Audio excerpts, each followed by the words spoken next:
بسم الله الرحمن الرحيم. يا أيها المزمل قم الليل إلا قليلا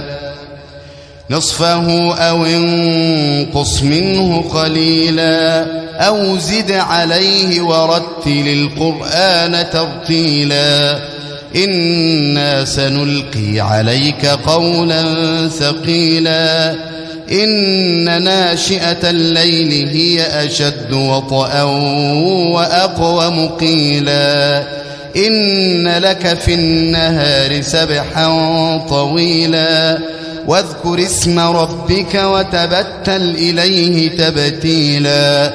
رب المشرق والمغرب لا إله إلا هو فاتخذه وكيلا واصبر على ما يقولون واهجرهم هجرا جميلا وذرني والمكذبين أولي النعمة ومهلهم قليلا إن لدينا أنكالا وجحيما وطعاما ذا غصة وعذابا أليما يوم ترجف الأرض والجبال وكانت الجبال كثيبا مهيلا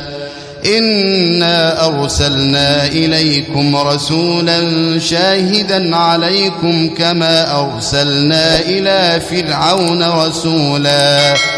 فعصى فرعون الرسول فأخذناه أخذا وبيلا فكيف تتقون إن كفرتم يوما